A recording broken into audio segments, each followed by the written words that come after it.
दोष, दुर्गुण, दुष्प्रवृत्तियों, दुर्भावनाओं को त्यागिए। संसार में कोई किसी को उतना परेशान नहीं करता जितना कि मनुष्य के अपने दुर्गुण और दुर्भावनाएं। दुर्गुण रूपी शत्रु हर समय मनुष्य के पीछे लगे रहते हैं। वे किसी समय उसे चैन से नहीं बैठने देते। कहावत है कि अपनी अकल और दूसरों की संपत्ति चतुर को चौगुनी और मूर्ख को सौगुनी दिखाई पड़ती है। संसार में व्याप्त इस भ्रम को महामाया का मोहक जाल ही कहना चाहिए कि हर व्यक्ति अपने को पूर्ण निर्दोष, पूर्ण बुद्धिमान मानता है। ना तो उसे अपनी त्रुटियां सूझ पड़ती हैं, ना अपनी समझ में दोष दिखलाई पड़ते हैं। इस एक ही दुर्बलता ने मानव जाति की प्रगति में इतनी बाधा पहुंचाई है जितनी संसार की समस्त अड़चनों ने मिलकर भी न पहुंचाई होगी। सृष्टि के सब प्राणियों से अधिक बुद्धिमान माना जाने वाला मनुष्य जब यह सोचता है कि दोष तो दूसरों में ही है, उन्हीं की निंदा करनी है, उन्हें ही सुधारना चाहिए, हम स्वयं तो पूर्ण निर्दोष हैं, हमें सुधरने की कोई आवश्यकता नहीं है, तब यह कहना पड़ता है कि उसकी तथाकथित बुद्धिमत्ता अवास्तविक है। इस दृष्टिकोण के कारण अपनी गलतियों का सुधार कर सकना तो दूर, कोई उस ओर इशारा भी करता है तो हमें अपना अपमान दिखाई पड़ता है। दोष दिखाने वाले को अपना शुभ चिंतक मानकर उसका आभार मानने की अपेक्षा मनुष्य जब उल्टे उस पर क्रुद्ध होता है, शत्रुता मानता है और अपना अपमान अनुभव करता है तो यह कहना चाहिए कि उसने सच्ची प्रगति की और चलने के लिए अभी एक पैर उठाना भी नहीं सीखा। बाहरी उन्नति की जितनी चिंता की जाती है उतनी ही भीतरी उन्नति के बारे में भी की जाए तो मनुष्य दोहरा लाभ उठा सकता है। किंतु यदि आंतरिक उन्नति को गया बिता रखा और बाहरी उन्नति के लिए ही निरंतर दौड़ धूप होती रही तो कुछ साधन सामग्री भले ही इकट्ठा कर ली जाए पर उसमें भी उसे शांति न मिलेगी। अपने दोषों की ओर से अनभिज्ञ रहने से बड़ा प्रमाद इस संसार में और कोई नहीं हो सकता।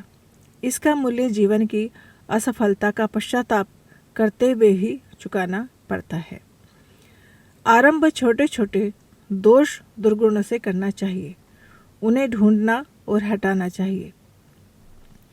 इस क्रम से आगे बढ़ने वाले को जो छोटी छोटी सफलताएं मिलती हैं उनसे उसका साहस बढ़ता चलता है। उस सुधार से जो प्रत्यक्ष लाभ मिलते हैं उन्हें देखते हुए बड़े कदम उठाने का साहस भी होता है और उन्हें पूरा करने का मनोबल भी संचित हो चुका होता है। गुण, कर्म, स्वभाव में आवश्यक सुधार किए बिना प्रगति नहीं हो सकती। गुण, कर्म, स्वभाव का मानवोचित परिष्कार करते हुए व्यक्तित्व को सुविकसित करने में संलग्न होना चाहिए। दुर्व्यवहार का कुफल दुख और बेचैनी है, फिर वह चाहे अपने साथ हो या दूसरे के साथ। भलाई की बात यह है कि आप जो औरों से अपने लिए चाहते हैं वैसा ही बर्ताव दूसरों के साथ भी करें। बुद्धि और विचार की शक्ति मनुष्य में अन्य प्राणियों की अपेक्षा अधिक है, इसलिए वह अपनी भलाई का विचार कर सकता है। बुद्धि के सदुपयोग या दुरुपयोग से ही वह सुख, शांति या क्लेश और कलह की परिस्थितियां तैयार करता है। इसका दोषारोपण किसी दूसरे पर करना मनुष्य की जड़ता का ही चिन्ह समझा जाना चाहिए। मनुष्य अपने कर्मों का फल आप भोगता है, इसके लिए किसी दूसरे को अपराधी नहीं कह सकते। अपनी शारीरिक त्रुटियों पर भी विचार कीजिए। आज के जनजीवन में पान, बीड़ी, सिगरेट, तंबाकू, मिर्च मसाले, मिठाई खटाई, अंडे और मांस आदि कितने अभक्ष्य पदार्थों का सेवन लोग करते हैं। लोगों के स्वास्थ्य खराब हों तो इसमें आश्चर्य की कौन सी बात है। रोज नई नई बीमारियां उगती आ रही हैं तो इसका दोषी और कौन होगा।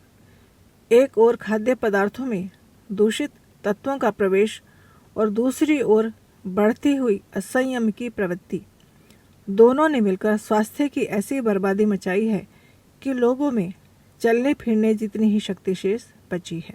मौसम के परिवर्तन को सहन करने की शक्ति तक नहीं रही मनुष्यों के शरीरों में।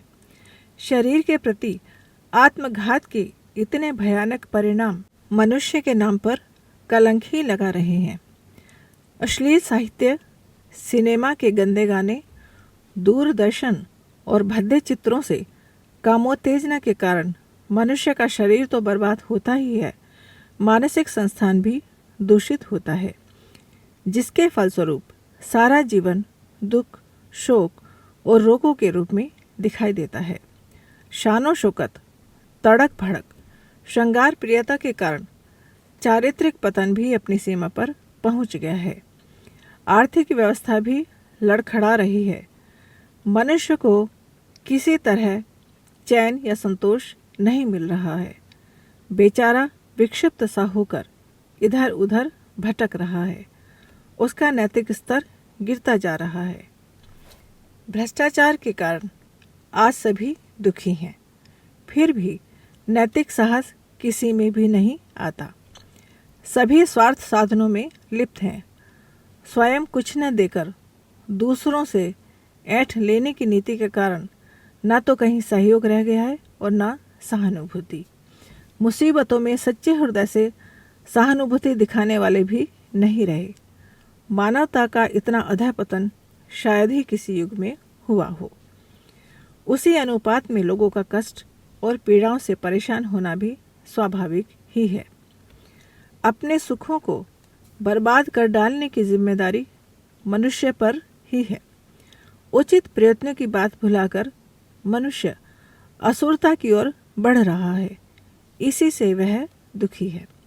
छुटकारे का उपाय एक ही है, वह इन पतनोन्मुख दुष्प्रवृत्तियों का परित्याग करे और सदाचारी जीवन जीने में सुख और संतोष अनुभव करे। हमें बाह्य व्यक्ति, पदार्थ और कारण बुरे दिखाई पड़ते हैं, पर यह नहीं सोचता कि अपना दृष्टिकोण ही तो कहीं दूषित नहीं है। आत्मनिरीक्षण इस संसार का सबसे कठिन काम है। अपने दोषों को ढूंढ सकना समुद्र के तल में से मोती ढूंढ लाने वाले गोताखोरों के कार्य से भी अधिक दुष्कर है।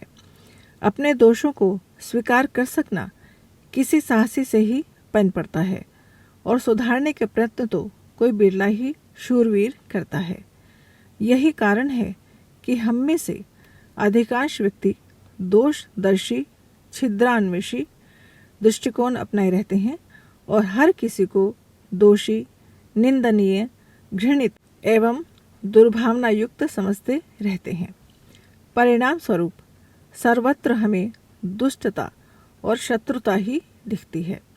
निराशा और व्यथा ही घेरे रहती है। आइए देखें कौन कौन से दोष, दुर्गुण, दुष्प्रवृत्तियां एवं दुर्भावनाएं हमारे जीवन की उन्नति में किस प्रकार बाधक बनती है। पुस्तक का नाम सफल जीवन की दिशाधारा। लेखक पंडित श्री राम शर्मा आचार्य जी। अगर आपको हमारी यह वीडियो पसंद आई हो तो इसको लाइक करें, कमेंट और शेयर ज़रूर करें और हमारे YouTube चैनल ऋषि चिंतन को सब्सक्राइब भी कर लें। साथ ही बेल आइकन को भी दबाएं ताकि आपको आने वाली वीडियोस की नोटिफिकेशंस मिलती रहें। धन्यवाद।